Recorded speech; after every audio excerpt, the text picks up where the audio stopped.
What's up, guys? Nate, the old school otaku here, and I'm coming at you with part 2 of my collection of anime that I feel that I very much enjoy, that you can stream right from the comfort of your own home right now during these obvious trying times of self-isolation and flattening the curve and all that other stuff due to this lovely global pandemic that we're all dealing with right now. So, either way though, guys, if you are interested in part 2 and all of the cool stuff that I want to discuss here for you guys today, go ahead and stay tuned.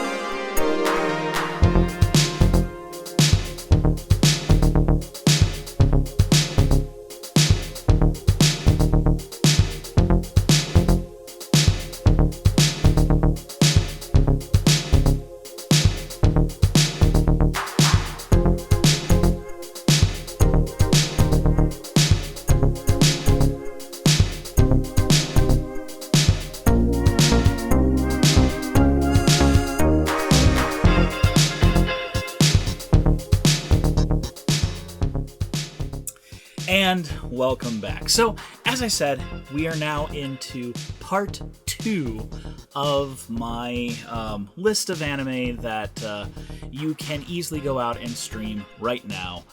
These are I'm only dealing with TV series right now, and these are only TV series that I have personally seen and can actually say something about. These are recommendations that I have, shows that I very much enjoyed, sat down and watched previously, and these are also old school shows from the 80s and 90s and the 70s, as it were. So, yeah. I think I kind of went through the majority of the whole reasoning behind this. Obviously, we are dealing with a global pandemic right now, and at least here in the States, we are attempting to shelter in place. There's a lot of shelter in place orders as well as self-quarantine orders, and, all of this other stuff. Effectively, we're trying to, flatten the curve, as it were. So, going through all of this, there is, we have to deal with this reality right now, and one of the realities is that we need to kind of stay inside. So trying to go out and buying any of this stuff, is not going to be quite as easy right now. A lot of the stores are closed, and there's also the whole thing of potentially inviting the infection by trying to go out for these effectively frivolous tasks. Though, entertainment is definitely something that's needed. If you've got nothing to do, what do you do other than sleep and eat? You need to have fun. So it's definitely cool that all of these shows can be streamed to your house. All you need is internet connection, and obviously potentially have to pay for these different streaming services. Now, as I go through each of these shows, I'm also going to talk about what platforms that they are available on, that I've been able to vet and verify that they are available on those platforms to stream. So it gives you a chance to kind of go through and figure out which platforms that you wish to pay for, because some of them are not necessarily out and out free. You will need to, cough up a subscription or do a, 2-week free trial or whatever they have available. Give you a good idea of, what you can potentially do if you're not already utilizing any of these services. Obviously, if you've got if something is available through Amazon Prime, and you already have a Prime subscription, like I do, it's already available for you. No extra cost. So definitely cool in that regards. If you have that, of course, same thing goes if you already have a Netflix subscription or a Hulu subscription or a Crunchyroll subscription or any of that stuff. So definitely lots of fun. So like I said, this is going on to part 2. Part 1 is actually sitting behind me, and if you haven't watched it, you can definitely go ahead and check that out now, or you can check it out after. After you've seen part 2, because, they don't really build upon each other. It's just more information. Another set of 10 shows for you to check out. So feel free to continue watching now, and then go back and watch part 1 after this, if you are looking for more shows to binge. So hopefully this will definitely help out. And enough blabbering. Let's go on to the first show on the list that I have in my hands right now. And this is Yuzo Takada's Blue Seed.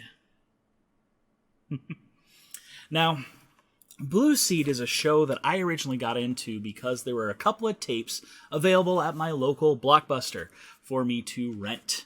So I'd rented it, saw a couple of the episodes, and I kind of got into it a little bit. And then later on, they had come out with, ADV had come out with this Perfect Collection DVD set. So I went out and bought it, and then watched the whole entire show. This is an interesting show here. Blue Seed deals with effectively, it's like a giant government cover-up. So there are these ancient demons called the Aragami that basically come back time after time, and the only way to get them to go away is to basically sacrifice humans. And so there is this clan of people that have been bred to be these sacrifices. And so this deals with a main character, Momiji Fujimiya, who is apparently the last daughter of the family who has been charged with containing the Aragami.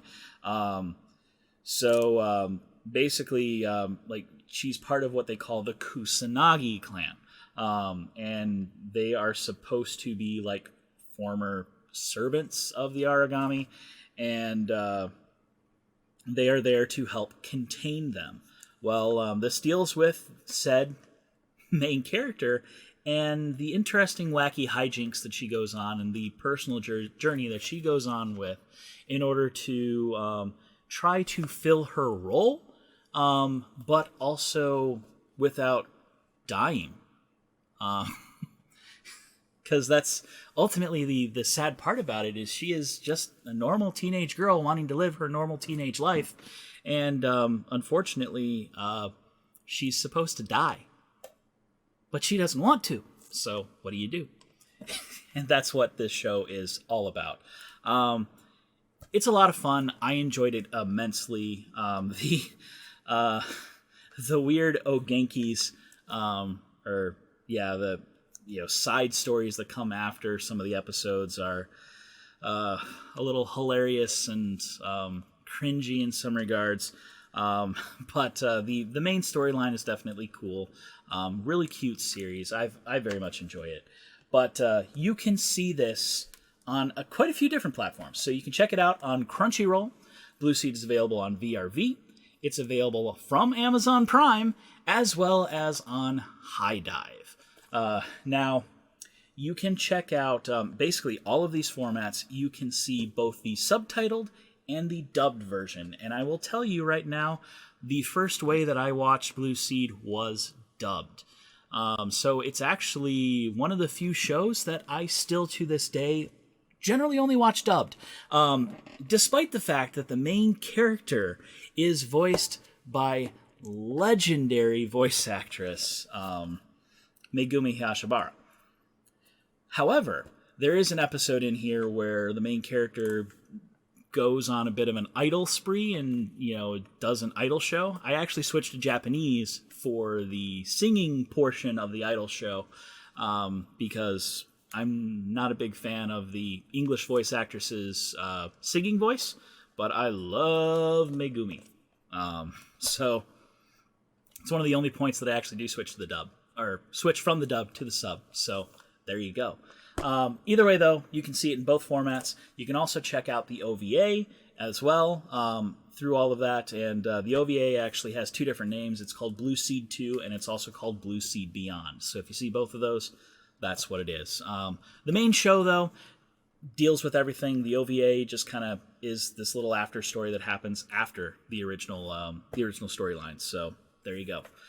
Either way, though, lots of fun. Blue Seed. Okay, next up on the list is a show that I actually first saw in its movie form, when the movie actually released originally here in the States. And then much, much later, I actually got a hold of the anime, as it were, hold of the TV show, and then watched the TV show. And I will say, the movie and the TV show, while they have very similar characters, the characters are very much different. The overall storyline is very much different. The main character in the TV show is much, much more likable than she is in the movie. In the movie, she's kind of a suicidal downer, where in the TV series, she's definitely not. So, there you go. And what am I talking about? I am talking about the vision of Escaflowne. Escaflowne is a really cool show. The music is really awesome. Legendary musical artist Yoko Kanno putting her work into this. So lots and lots of fun. I very much enjoyed Escaflowne. It's a giant robot type series in a lot of ways. There's a giant mech that gets piloted in this. And it's just overall a lot of fun. It's a kind of, in a lot of ways, the TV series is more on a political intrigue. This is in a lot of ways an isekai type show. It actually deals with the main character who I don't remember her name, so her name's going to be down here. She gets transported from Earth to another planet called Gaia, which can actually see Gaia. You can see Earth from Gaia, and only when Gaia is visible can you see Gaia from Earth.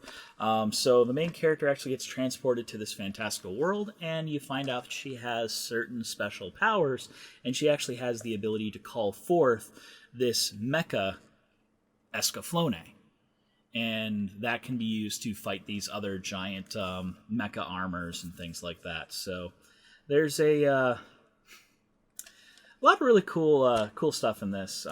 Lots of fun. I very much enjoy this show, and you can check out this show on streaming from Funimation. In fact, Funimation is the only place I've been able to find that actually has this. This was originally released by Bandai, but Funimation has since picked it up. And you can check out the original TV series. It's about 26 or so episodes long, and a lot of fun. So give her a shot. Escaflowne. You can't really talk about this show without talking about its English voice actor of the main character, Johnny Young Bosch. I'm talking about Trigun. This is a 26-episode TV show dealing with the main character, Vash the Stampede, who is wanted for his wanton destruction of property, has a $60 billion double dollar bounty on his head by the Bertadelli Insurance Society. And yeah, he is like the humanoid typhoon. Because Vash the Stampede is known for destroying stuff. But Vash is overall just kind of this cool guy trying to live out his life and whatnot. And basically the show deals with the wacky hijinks of him going from town to town and having to deal with people who are trying to take him down for his, arrest him or kill him or whatever in order to get that bounty, that giant bounty that is on his head. Deals with a lot of serious issues, actually, as the show goes on. The later episodes definitely deal with a lot of seriousness. There's definitely some underlying storyline, backstory to the main character of Vash, but overall he's this happy-go-lucky guy and whatnot. And definitely a lot of fun. Really cool music, interesting setting in this like desert, wasteland, Wild West type setting, and but it's also very fairly futuresque in a lot of ways. So definitely a lot of fun. Trigun's a cool series to get into. You can actually stream this on Hulu and from Funimation. So yeah, definitely fun to pick up. Legend of the Galaxy's Greatest Gunslinger, or The Ballad of Vash the Stampede. Trigun, complete 26 episodes. So, lots of fun. Definitely a cool show to check out. I highly recommend it. Give her a shot. Okay. Next up is a show that I also got into because I was renting tapes from Blockbuster back in the day. And, oddly enough, when you're watching anime from your local rental store, you're kind of limited to what they get in stock. And the area that I was in, I was actually surprised I was able to get as much anime as I was from my local Blockbuster. Thinking back at it, because just how rural of an area I lived in, I didn't really have anime available to me on TV growing up. So I effectively had to special order most of the stuff that I actually purchased back in the day. But when you're watching based off of what's available, you're kind of limited in your selection. So I actually, I never really got to, originally when I was getting into the show, see it in its completeness. It was just, random episodes from random tapes randomly across 3 different storylines. And what am I talking about? I am talking about, yet again, epic Megumi Hashabara, voice actor song, and whatnot. I'm talking about Slayers. Or The Slayers, as it is called. So Slayers is available in effectively 4/5 seasons.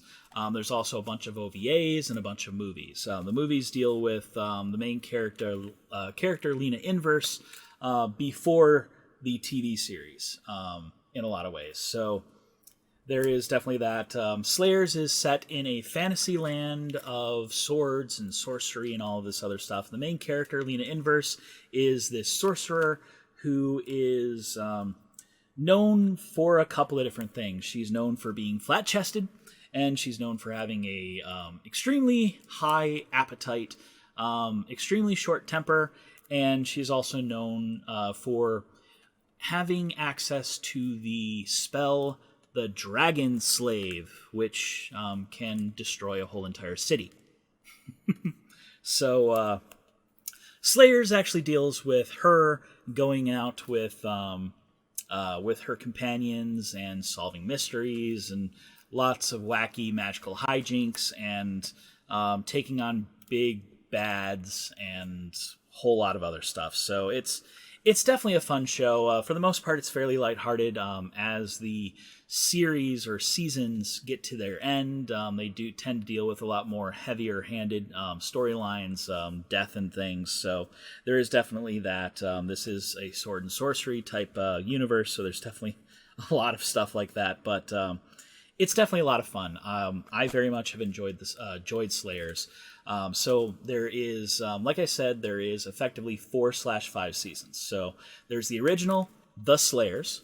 Then there's Slayers Next, which is season 2. Then there's Slayers Try, which is season 3. When I was getting into the show, I actually only saw all the way through originally Slayers Try, because I actually had purchased the whole box set on DVD of Slayers Try for I think it was used at my local GameStop for $30. So I actually picked it up there and then watched it all the way through. I very much enjoy Try. A lot of fans of Slayers aren't fans of Try. And as far as the overall storyline goes, technically Try never happened because more recently Slayers came out with Evolution and Revolution R. And these are 2 13-episode series or seasons that are effectively combined. Depending on where you go, they're combined into one season 4. But that actually deals with it effectively retcons Try. So, like, according to Evolution and Revolution, Try never happened. The 3rd season never happened, as far as the storyline goes. So it's definitely a little weird, but I encourage you to go check out all of it. I very much enjoy it. If you're into, crazy, silly, happy hijinks, but also some more serious tones and whatnot, Slayers is definitely there for you. Like I said, legendary voice actress Megumi Hashibara voices the main character, Lena Inverse. And then, yeah. So the dub is also nothing to scoff at either. The dub is actually really good. So I could recommend both the sub and the dub for the Slayers. I've seen them both. Now, you can check out the Slayers from 2 different locations. You can check it out on Hulu. Hulu actually has all of it available for you. And then it's also available to stream from Funimation. And that's because Funimation picked up Slayers, because Slayers was originally an ADV release. And so now Funimation has picked it up, repackaged it, and whatnot. So you can see it there. Now, just note that if you're looking for Season 4 and 5, Evolution and Revolution, they're actually referred to as just Revolution on the Funimation site. So just keep a watch out for that so you're aware. Either way, though, Slayers is a lot of fun, a lot of really good music in it. Give her a watch. All right, so next up is a show that I also can't actually show you the physical copy of because I have put my physical copy into storage. And partially due to the fact that, my physical copy goes for a lot of money and takes up a lot of space. But it is effectively the quintessential show to talk about from the 90s if you want to talk about a cerebral mind blow of a show, and also just if you want to talk about giant robots or mecha or any of that type of stuff. I am talking about Neon Genesis Evangelion. So, Eva, for short, is a 26-episode TV series centered in a futuristic Tokyo. In fact, it's actually called Neo Tokyo or Tokyo 3, something like that. And basically, it is set in this futuristic time zone where what has happened is this is post what they call Second Impact. The second impact had happened, and it actually killed a lot of people on Earth and left Earth relatively devastated in a lot of ways for it. And basically, what Eva deals with, it deals with effectively Armageddon. Is kind of what it deals with. It's the story of these kids who are drafted to pilot these giant mecha suits of armor that are called Evas or Evangelions. And these Evas are designed to fight angels. So kind of like the series has a lot of, monster of the week type stuff, where like each episode there is a new angel who is coming. And what they're trying to do is the angels are trying to merge with Adam, who is this thing. The angel tries to merge with Adam and cause the third impact, which will basically end all life on Earth. And so the Evas are there to stop Armageddon, to stop the angels from merging with Adam and thus destroying all of humanity. So that's kind of what it deals with. Like I said, it's a very cerebral show in a lot of ways. Deals with a lot of hard-hitting, heavy topics and things. It is not for the overall lighthearted and whatnot. So like I said, it's a 26 episode series.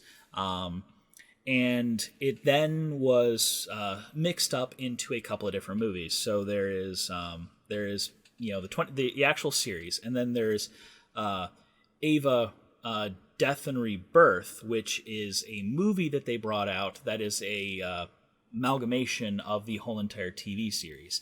And that then led into Eva, or the end of Eva, which is a retelling of the last 2 episodes of the TV series. And if people talk about, these weird, like, totally blowing your mind stuff, they most of the time are talking about the end of Eva, because of all the imagery and stuff that is in that movie. So there's 2 different ways you can watch it. You can watch the whole TV series and then watch the movie, in order to get that alternate view of what the last 2 episodes were like. Because apparently they had run out of money, so they had to, only go with what they went with for the last 2 episodes of the show.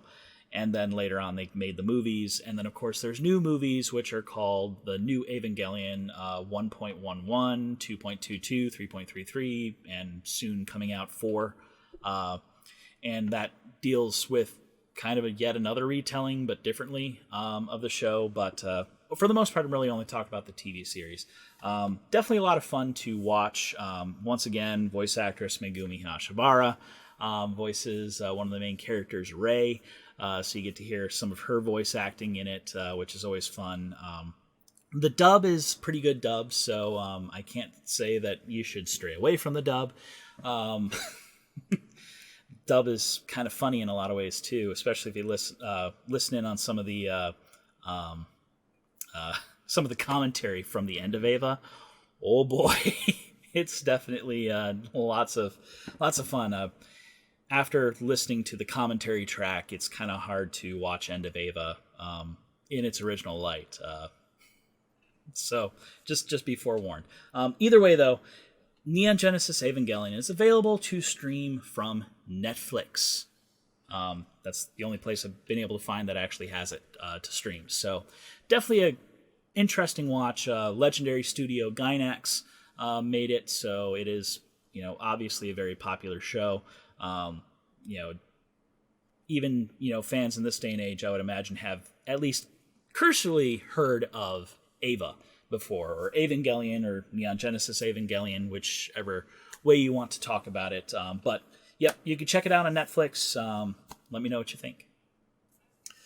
So, moving right along to yet another popular show from the 90s. This one also deals with a lot of cerebral-like things, but it's kind of the other show that came out in a similar time frame to Trigun, and kind of has a bit of a Western vibe to it, but is very much futuristic, and I'm talking about Cowboy Bebop. Now, I'm showing you the movie here, which in the States is just called Cowboy Bebop the Movie, but its actual title is Cowboy Bebop the Movie Knocking on Heaven's Door, which they had to change the name because obviously there's a song by the name of that that's already copyrighted here in the States, so they had to kind of, change some names. But yeah, Cowboy Bebop is set in futuristic, not necessarily Earth. It's actually set in a lot of ways, it takes place on Mars for a lot of it. But it actually deals with the crew of the Cowboy Bebop, which is a ship. They're a group of mercenaries, bounty hunters going on trying to survive in this futuristic world where humanity is actually spread across to the other planets here in the solar system. So there's an episode where I think, if I remember right, you go to Venus. There's an episode where you actually wind up on Earth, and Earth is overall just kind of destroyed. Not a lot of people live on Earth, actually. So more people live in Mars and on other planets. So it's definitely a lot of fun. Like I said, it's a space western in a lot of ways. Is kind of how I would describe Cowboy Bebop. It has a couple of different endings, depending on how you view the episodes. A lot of people say that there are currently 3 different endings to the show. There is the fridge episode, which is considered an ending. And then there's the episode 24, which is kind of its own soft ending to the show. and then there is the final 2 episodes, which is its own separate ending in a lot of ways. But it deals with these main characters going about their daily lives, trying to survive in this landscape. Lots of fun, a lot of really, really awesome music in this show. Yoko Kanno, once again, doing her work with this. I listen to Cowboy Bebop music a lot. It's something I always go back to. Lots of really good music. Fun show, 26 episodes, and there's one movie, what I'm showing here. But that is Cowboy Bebop. You can check this out from a couple of different places. Cowboy Bebop is available from Funimation for streaming. It's also available on Hulu, and then also Tubi TV. So, quite a few different options for you to check out, and hope you enjoy. All right, so next up on my list is a show a lot of people will actually say was their gateway drug, getting into anime. It's a...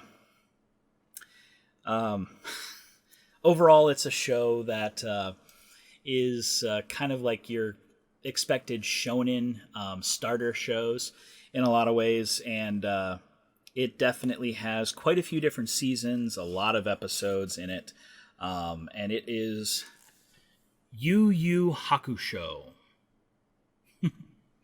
also known as the Ghost Files, Spirit Detective, all this other stuff. Now, I originally got into Yu Yu Hakusho from one of its movies, the second movie, which is called Poltergeist Report. In fact, I had rented it from Blockbuster, seen it, and I really enjoyed it. And then later on, I found out that it actually had an anime that went with it. And actually, I think before I even got to the anime, I had actually purchased the Ninku / Yu Yu Hakusho movie set DVD. And that was kind of weird. I was like, wow, I paid all this money for a 30-minute movie? Because the first Yu Yu Hakusho movie was only 30 minutes long. But then Poltergeist Report was its own big to-do. So either way, though, Yu Yu Hakusho is a shonen series. So it's, one of those, typical male gateway animes, I guess, shonen animes. And it deals with main character Yusuke Urameshi, who unfortunately dies in the first episode. And apparently heaven, hell, the afterlife didn't think he would. Basically, Yusuke does something extremely uncharacteristic of him, and he tries to save a boy from getting run over by a car. Well, lo and behold, if he had not actually done that, the boy still would have survived. In fact, the boy would have actually wound up with less bruises than he wound up having because Yusuke saved him. But unfortunately, because Yusuke did what he did, he died. But the afterlife wasn't ready for him. Weren't prepared. So they actually give him a shot to come back to life. And later on become a spirit detective.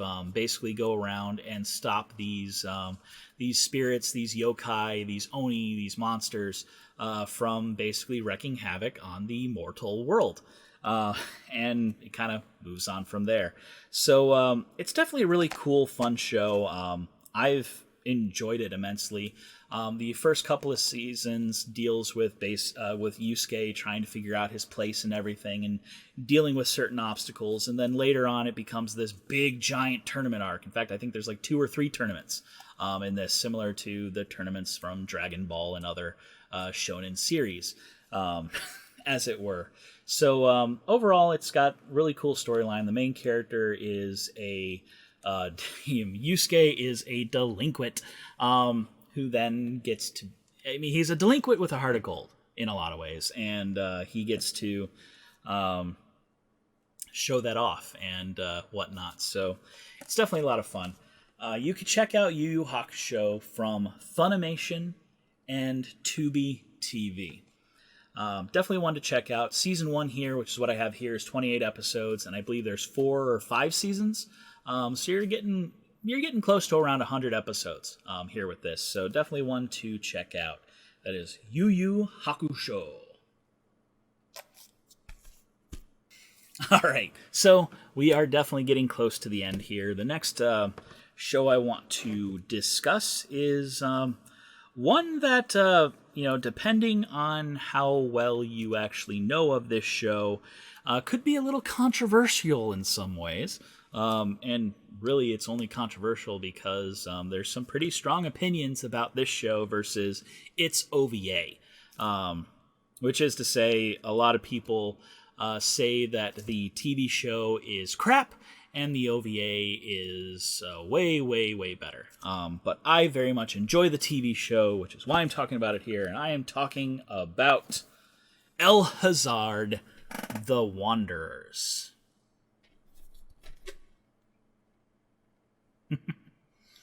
So, one of the reasons why The Wanderers, why Jahzzar actually has the rep that it has, is that the TV show in a lot of ways is a lot more on the weird, zany, wacky hijinks side of things than the OVA is. The OVA is called The Magnificent World. It is 7 episodes long. It is a really cool storyline and all of that, whereas this TV series is 26 episodes long, dealing with the exact same characters, but the storyline is overall slightly different in a lot of ways. Characters are a little bit different. Actually, one of the major differences between the OVA and the TV series is that Rune Venus, the princess in The Wanderers, winds up being the, being this more young girl character, and she is one of the love interests of the main character, Motoko. Whereas in the OVA, Rune Venus is seen as a more mature woman, and she's actually drawn more that way, older and mature. And the love interest of the main character actually winds up being this character called Ifrita, who is this ultimate badass and whatnot. But she is also in the TV series, but she is nowhere near the same.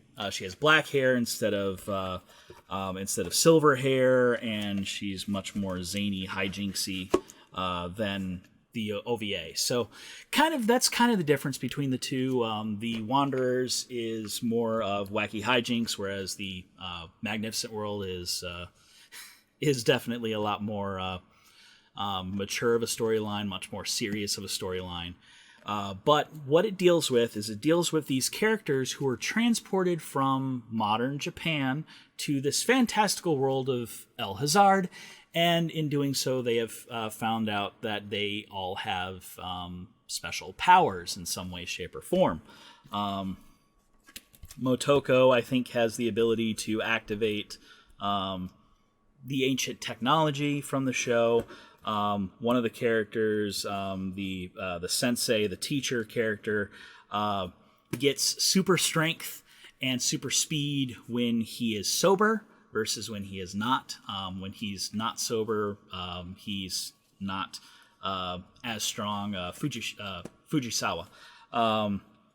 One of the characters who winds up becoming the bad guy, his special power is that he can speak to these bug people who are terrorizing the town and whatnot. So there's a lot of cool stuff in it. It's this really awesome, fantastical world.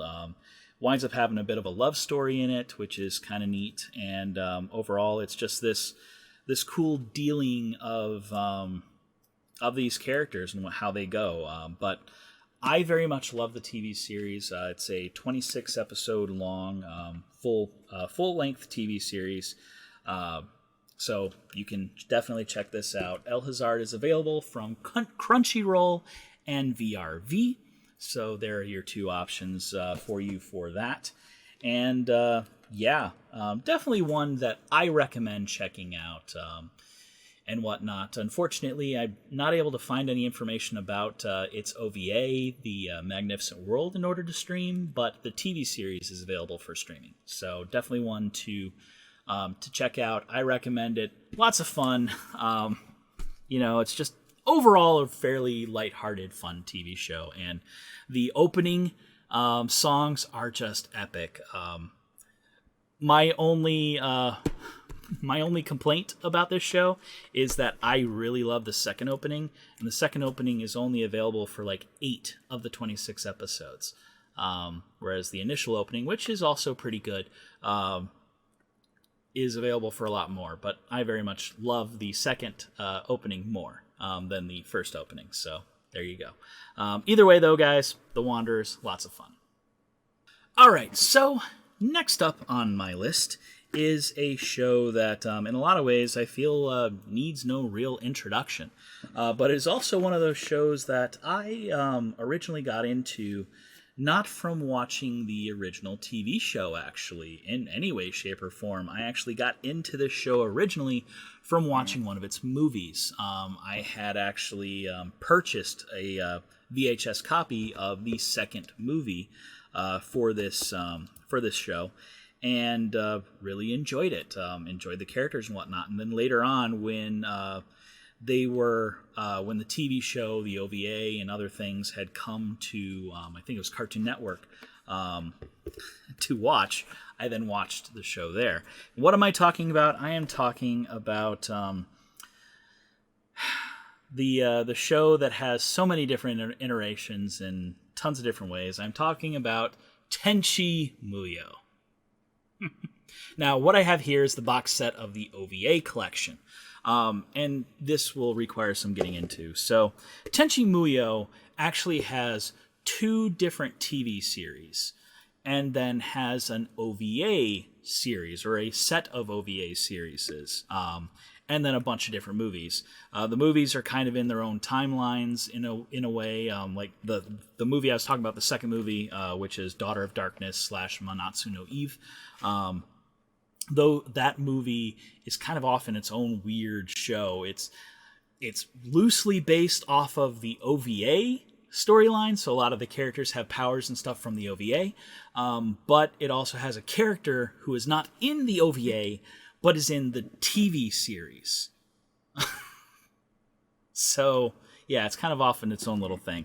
But effectively, each iteration of Tenchi Muyo is its own effective, contained storyline, and different versions have different strengths for the main character of Tenchi, how powerful he is. So there is, when I'm talking about Tenchi Muyo, there's a couple of different things to go into. So the TV show for Tenchi Muyo, the first TV show, which is called in Japan Tenchi TV.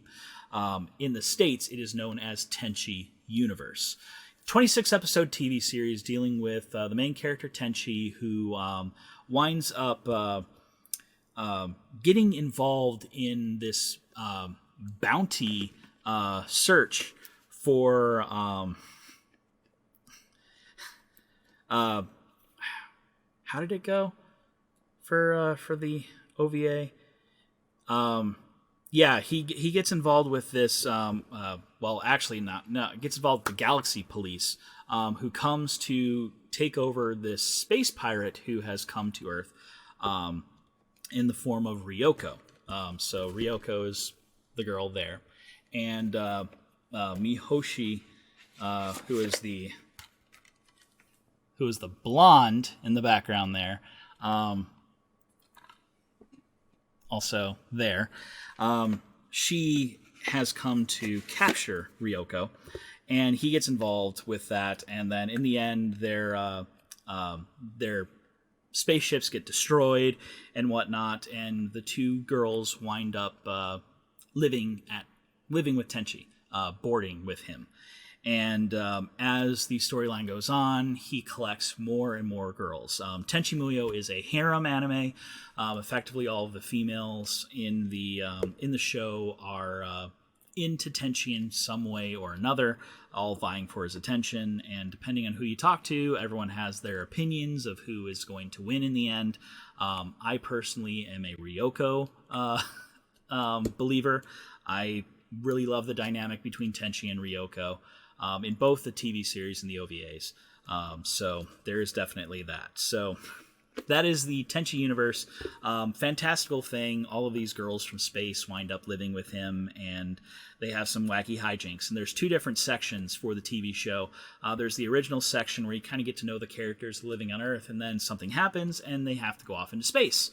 And so the second half is them dealing with space, and there's this weird part in between, which is like the time and space adventures, where they deal with a lot of different storylines, and that actually spun off the storyline, this whole other anime, which is called Pretty Sammy, which came off of Tenchi Muyo. So it's definitely a little weird in a lot of ways, but there is that. And then 2 of the movies are actually based in that Tenchi universe storyline in a lot of ways. They're just kind of interspersed, and it's Tenchi in Love, which is the first movie, and then the third movie, which is called Tenchi Forever in the States, but in Japan it's called Tenchi in Love 2.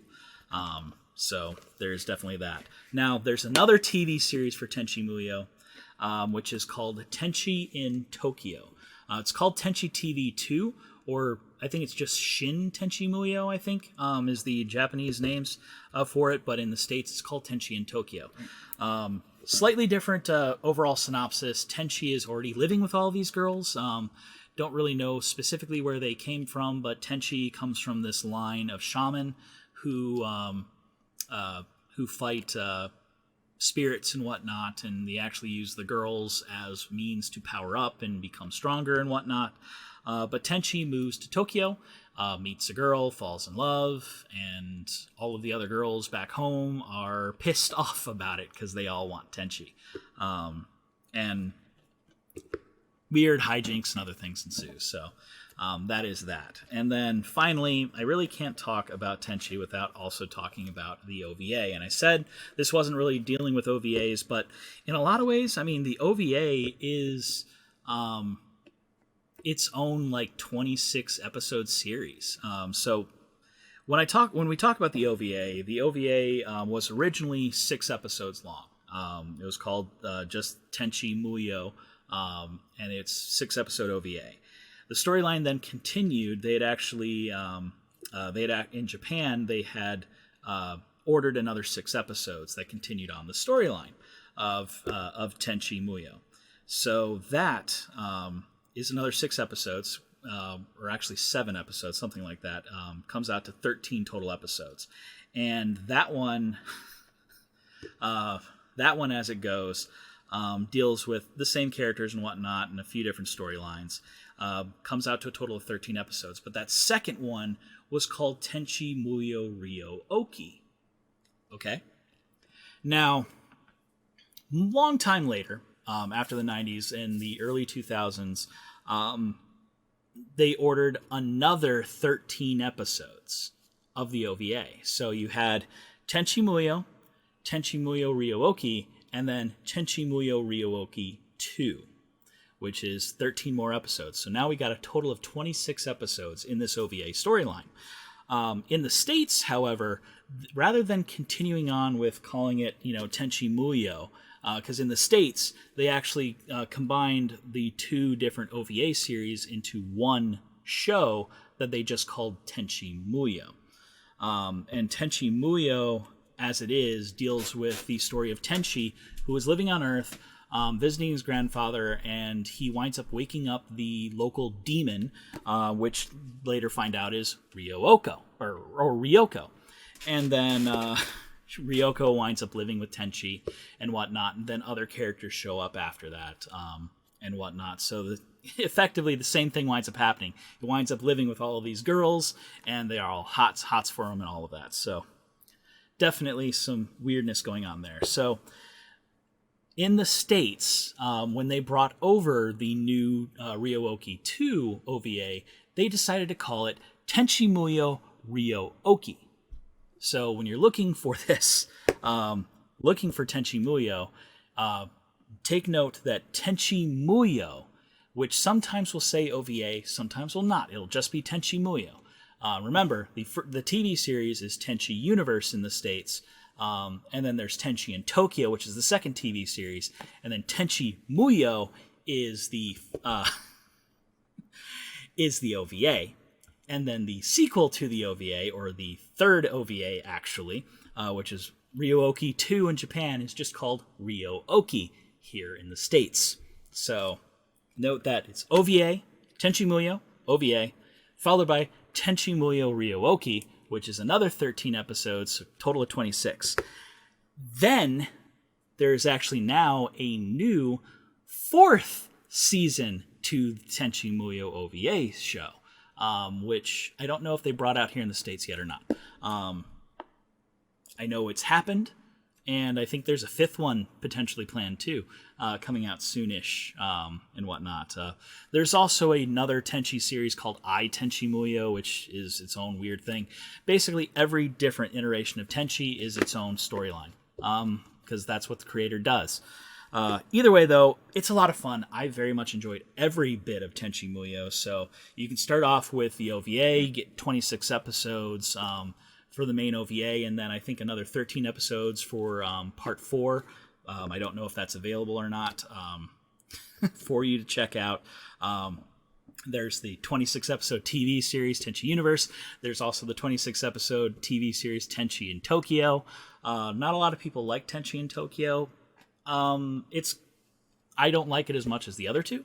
So my favorite is Ryo-Oki, is the OVA, followed by Tenchi Universe, and whatnot. But Tenchi Muyo is available from a bunch of different locations, and some of them have all of it. Some of them have bits and pieces. So you'll have to kind of watch out based off of those. But you can locate. I believe all of Tenchi Muyo can be found from Funimation. Most of it is available on Hulu, and you can also check it out from Crunchyroll and VRV. So 4 different locations that you can check it out.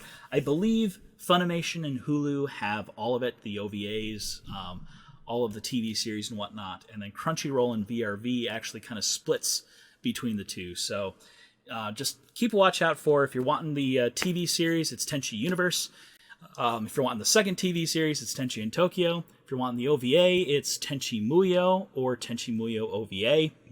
And then if you're wanting the sequel to the OVA or the continuation to the OVA here in the States, it's Tenchi Muyo Ryo-Oki.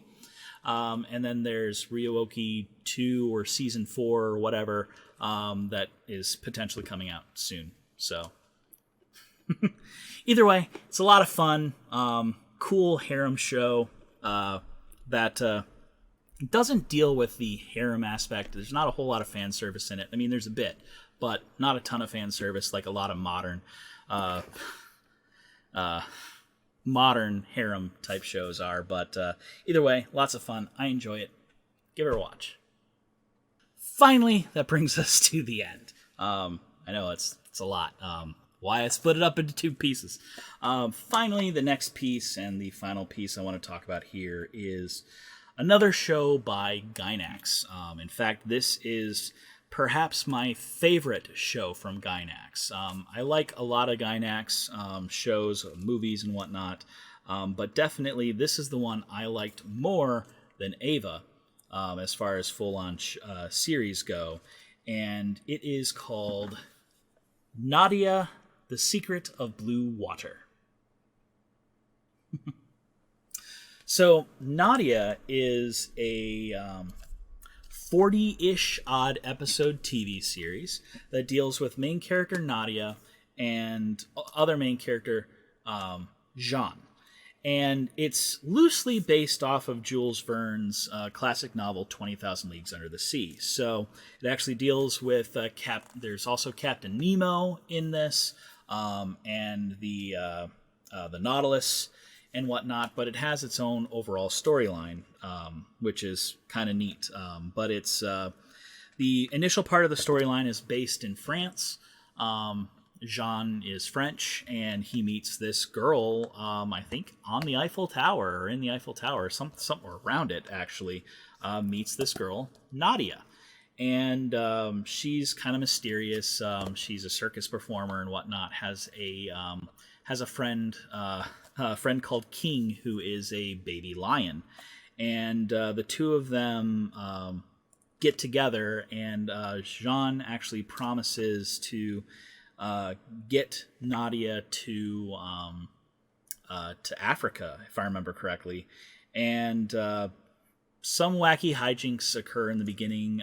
There's these group of characters who are trying to steal the necklace that Nadia has called the Blue Water. Steal that from her, and then at some point in time they run into the Nautilus, and a whole lot of other things happen. Like it's the story of these two characters trying to get their little go through their little world and get their tasks done, and they wind up involving themselves in this much bigger and broader world encompassing story.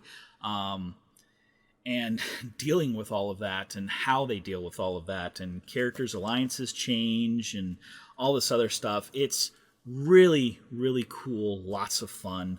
The story definitely changes in tone a lot as it goes on, as it deals with certain segments. So it's lots of fun. I've enjoyed this immensely. So I can't sing its praises enough. So Nadia is, like I said, it's 40 some odd episode show. It has a movie that comes afterwards, which kind of picks back up a few years later after the end of the TV series, and deals with the main characters and some of the new things that they deal with. This is based in like 1910, 1920 ish era, and it's definitely fun. There's futuristic technology and other things in here ish in a lot of ways, but definitely a lot of fun. Like I said, it's based on 20,000 Leagues Under the Sea, so there's a bit of stuff dealing with there, and yeah, lots of fun. Great time. Gainax TV series that is just enjoyable overall. So definitely one that I recommend checking out. Nadia, The Secret of Blue Water. You can check it out on High Dive and VRV. All right. So, yeah. That brings us to the end here. So thank you guys for listening through all of this. Hopefully I've given you some nice ideas of some more series to check out here during this time, and hopefully this will help get you through. I am thinking about doing another episode here dealing with OVAs and movies that you can check out. So a little bit more one shot type things, easy to get through. Whereas this is, these past two episodes have been dealing with giant series and long running things, stuff to really get you binging on the weekends and at nights.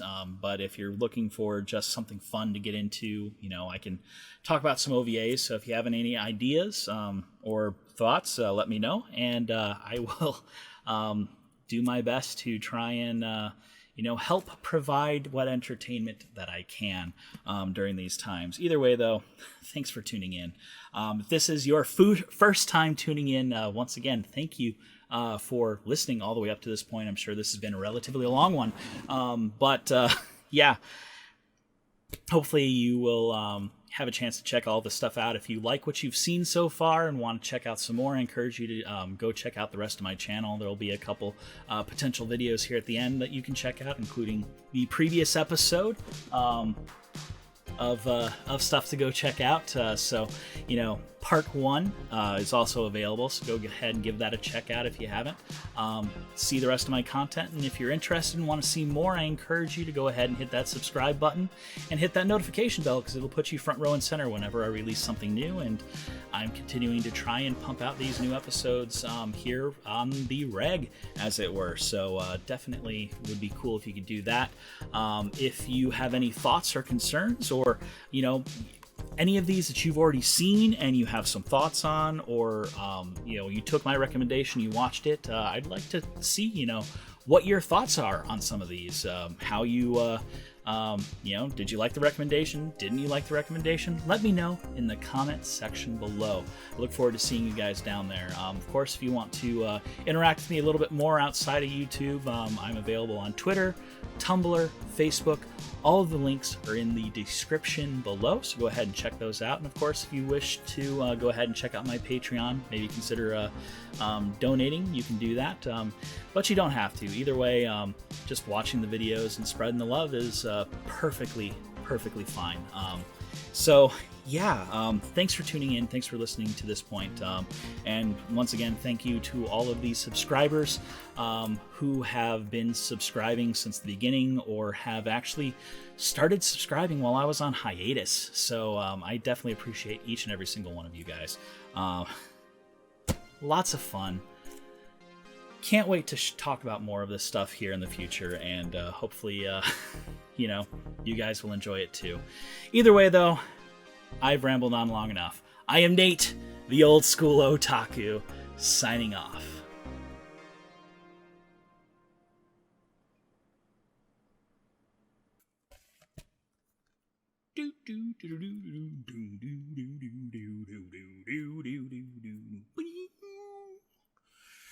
That's not even the thing for this. No, everybody getting stuff together. Okay, 3, 2, 1, let's jam.